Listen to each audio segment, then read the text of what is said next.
En Madrid, de 1986, millones de personas cantaban con alegría una letra que, si te detienes a analizarla con lupa, describe una de las tragedias urbanas más sórdida, triste y brutales de la música contemporánea.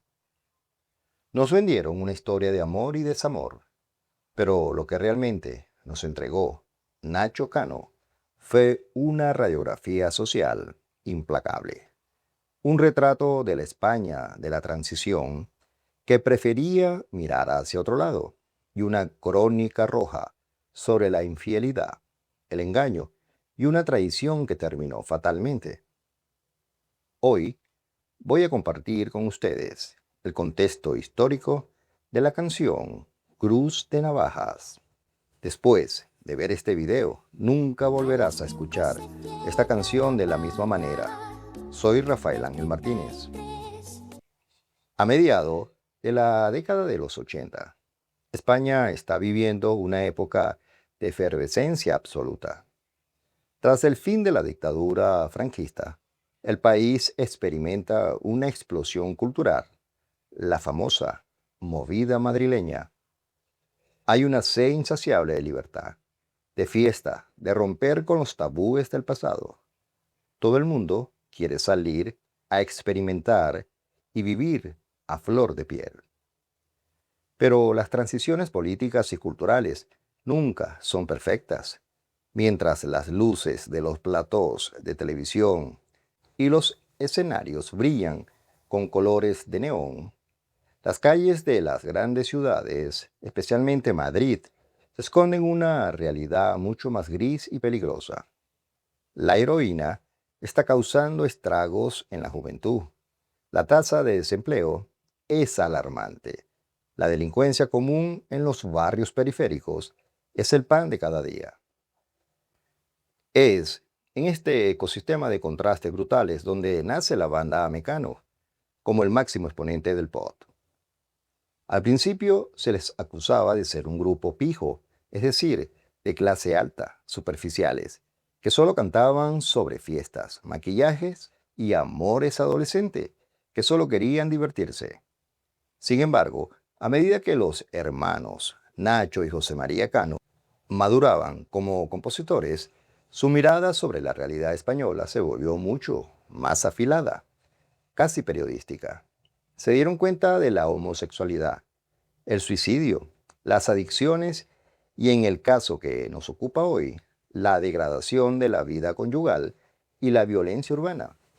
Este último reflejado en Cruz de Navajas, incluida en el álbum Entre el cielo y el suelo de 1986. Mecano ya no solo hacía bailar, ahora obligaba a mirar el fango de la sociedad. ¿Te está gustando la historia? Entonces regálame un like. Y si no te has suscrito, hazlo ahora. Seguimos. La canción nos presenta a Mario y a María, dos nombres tan comunes, tan genéricos, que podrían ser tus vecinos, tus tíos y tus padres o tú mismo. Son el reflejo de la clase trabajadora de la época, esa que intentaba subirse al tren de la modernidad, pero que estaba atrapada en la rutina asfixiante y la precariedad económica. Entremos en la historia. Pero ¿quién es Mario? Mario trabaja en las hostelería, un sector que en España de los 80, al igual que hoy, implicaba jornadas largas, salarios ajustados y un desgaste físico y mental brutal. Mientras todo el mundo se divierte, Mario sirve copas. Su vida transcurre en contrasentido del resto del mundo. Cuando la gente duerme, él trabaja. Cuando la gente vive de día, él intenta descansar. Este horario nocturno es el detonante del aislamiento. Mario regresa a su casa al amanecer, con el cuerpo oliendo a tabaco, alcohol y fritura, con las manos temblorosas por el cansancio. Es un hombre alienado por el sistema laboral. Un engranaje más que se desgasta noche tras noche para que otros disfruten de la tan ansiada libertad madrileña. Por otro lado, tenemos a María. Ella se queda en la casa. Es la estructura social de la época. A pesar de los avances del feminismo, todavía pensaba enormemente en el rol de la mujer como guardiana del hogar, esperando al marido. Pero María está cansada. Está harta de las sábanas frías, de las cenas recalentadas y de la soledad impuesta por el horario de Mario. La distancia entre ellos ya no es solo física, es un abismo emocional. El matrimonio se ha convertido en un contrato vacío, en una convivencia de fantasmas que se cruzan en el pasillo. Uno que llega destruido por el trabajo y otra que se despierta con la frustración de una vida que se le escapa entre los dedos. La rutina ha matado el deseo, la comunicación y la empatía. Y es precisamente en ese vacío emocional donde la tentación encuentra el terreno perfecto para germinar. La monotonía rompe a María y ella decide buscar fuera lo que ya no encuentra en la casa. No es un ser humano malvado o perverso, es un ser humano desesperado por afecto, por atención, por sentirse viva en una ciudad que vibra a 1000 revoluciones mientras ella se marchita en un piso alejado de la ciudad. Sobre la cama, una nota. Tengo cita con el especialista. Por favor, no me esperes a comer. Aquí empieza el juego de la mentira. No es un médico para el cuerpo. Es un especialista para el alma, o más bien para la carne. Es la excusa perfecta, el cliché de la infidelidad que busca cobertura en las obligaciones cotidianas para camuflar el deseo prohibido.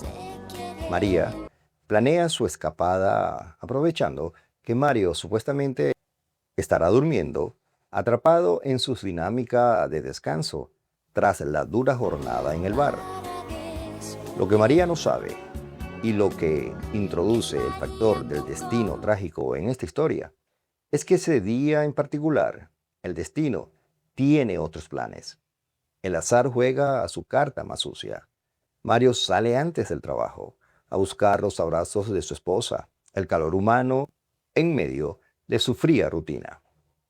Mario camina por las calles semivacías del amanecer madrileño. La luz del sol empieza a teñir el cielo de un tono grisáceo y frío. Está deseando llegar a su hogar, pero al doblar la esquina de su propia calle, en la penumbra de un portal, ve algo que le congela la sangre. Mario avanza y ve a dos siluetas recostadas contra la pared. No es una suposición, es una certeza visual que se clava como un puñal en el pecho. La mirada atónita del hombre que ve su vida desmoronar en un segundo. Pero, ¿qué es lo que ve? A María, agarrada de la mano de otro hombre que le ha robado el amor de su mujer. Pero lo peor no es solo verlos tomados de la mano. Lo que destruye por completo a Mario es el acto de afecto que presencia a continuación. El hombre le da un beso en los labios y ella no lo rechaza, sino que lo busca. Se abrazan y se besan como si el mundo se fuera a acabar. El mundo de Mario efectivamente se está acabando en ese preciso instante, lleno de una mezcla indomable de dolor, humillación y furia ciega. Mario pierde el control de sus actos. No piensa en las consecuencias, no mide el peligro. Solo ve al hombre que está profanando su vida y corre hacia ellos. El enfrentamiento es inevitable. Mario se acerca con el corazón en la boca y el hombre saca una navaja. Aquí entra el elemento de la violencia callejera de los 80. La navaja es un arma blanca típica de la delincuencia de la época, rápida, ruidosa al abrirse y letal. El amante no es solo un seductor de discoteca, está dispuesto a matar para defenderse. El choque es rápido, sucio y definitivo. No hay un duelo de honor, hay un destello de metal bajo la luz de las farolas que empiezan a apagarse con el alba. y antes de que Mario pueda decir una palabra, el hombre se la clava hasta el mango y Mario cae al suelo frío de la acera. La herida es mortal. Su vida se escapa en el mismo callejón donde su matrimonio acababa de morir minutos antes. El amante y María huyen despavoridos, dejando el cuerpo de Mario abandonado a su suerte en la indiferencia de la gran ciudad. La policía llega al lugar. Se acordona la zona, se recogen los testimonios. La prensa local dice en su crónica de sucesos que dos drogadictos atacaron a Mario para robarle la recaudación del bar. La propia sociedad compran de inmediato una narrativa prefabricada. ¿Por qué? Porque en Madrid de los 80, culpar a dos drogadictos o yonkis de cualquier crimen violento era lo más fácil, lo más creíble y lo que menos pregunta generaba. Era el chivo expiatorio perfecto para cerrar un expediente rápidamente. ¿Quién inventó esa historia? ¿De dónde salió esa versión de los hechos? De la misma María, que juró y perjuró que Mario no tenía enemigos, que debió ser un atraco, porque su Mario era un santo. Ella, que vio cómo su amante apuñalaba a su esposo, la misma María que buscaba los besos de su amante en el portal, la que ahora está frente a los micrófonos, frente a los inspectores de la policía, vestida de riguroso luto, derramando lágrimas de cocodrilo y sosteniendo la gran mentira. Ella prefiere sepultar la verdad, proteger a su amante, proteger su propia reputación y vivir el resto de su vida con el peso de un asesinato sobre sus hombros, antes que admitir su infidelidad y su responsabilidad indirecta en la muerte del hombre con el que compartía el techo. La traición fatal se consuma no cuando la navaja entra en el cuerpo de Mario, sino cuando la memoria de Mario es profanada por la mentira de su propia esposa para salvar el pellejo. En el contexto social de la canción, ¿por qué Cruz de Navaja causó tanto impacto? ¿Por qué sigue siendo una obra de arte de la crítica social, escondida en una canción de pop? En primer lugar, la canción es una denuncia frontal a la hipocresía del matrimonio tradicional en una sociedad que intentaba ser moderna, pero que arrastraba las cadenas del pasado. Mario y María son víctimas de una estructura social que empuja a las personas a casarse por inercia, a mantener las apariencias a toda costa, sin importar si el amor se había extinguido por completo. El silencio dentro de la casa, la falta de comunicación, la incapacidad de separarse a tiempo debido al estigma social o a la dependencia económica son los verdaderos asesinos de esta historia. La navaja solo fue el instrumento físico. El aislamiento y la insatisfacción fueron los que prepararon el escenario. En segundo lugar, la canción pone el dedo en la llaga sobre el tratamiento mediático y policial de la criminalidad. Al usar el recurso de los dos drogadictos como la explicación oficial del asesinato, Mecano estaba criticando cómo la sociedad de los 80 utilizaba las drogas para ocultar otros problemas estructurales. Era más cómodo para la opinión pública pensar que un peligroso delincuente, desalmado y violento por el consumo de la droga, había matado a un pobre trabajador, que aceptar que la violencia doméstica, los crímenes pasionales y la degradación moral estaban ocurriendo dentro de las familias comunes y corrientes de los barrios respetables. La prensa de la época devoraba la crónica negra con un sensacionalismo que muchas veces deformaba la verdad para vender más periódicos. Por último, está el símbolo del título, Cruz de Navaja. La cruz es el símbolo cristiano por excelencia del sacrificio, del sufrimiento, pero también de la culpa y la muerte. Al juntar la cruz con la navaja, Nacho Cano crea una metáfora brutal. La calle como un calvario moderno, donde los trabajadores crucifican sus vidas en jornadas inhumanas y donde las pasiones ocultas se pagan con sangre en esquinas oscuras. Finalmente, Cruz de Navaja no es solo una gran canción de pop, es una obra maestra de la narrativa musical en español. Logró meter en las casas de millones de personas una historia que retrataba el descontento de una época, la fragilidad de los vínculos humanos ante la rutina laboral y la capacidad de ser humano para permitir y traicionar con tal de salvar su propia comodidad.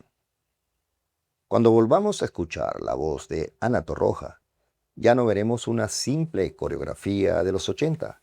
Vemos a Mario regresando a las 5 de la mañana con los pies destrozados. Vemos a María mirando al techo en la penumbra de su habitación, devorada por la soledad. Vemos el destello de la navaja y vemos sobre todo la mirada fría de una viuda que prefiere vivir una mentira perfecta antes que asumir su trágica verdad.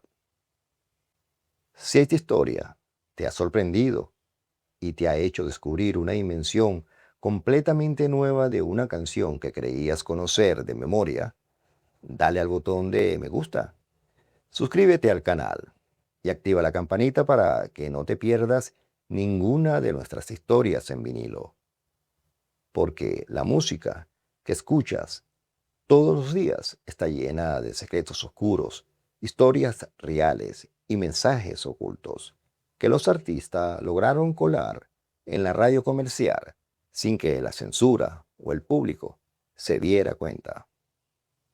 Si quieres saber qué tragedia hay detrás de otros grandes éxitos del pop y el rock en español, déjamelo saber en los comentarios. Tu opinión es la que guía a este canal. Nos vemos en el próximo video para seguir desenterrando los secretos mejor guardados de la música. Cuídense, que nada le cuesta. Bendiciones.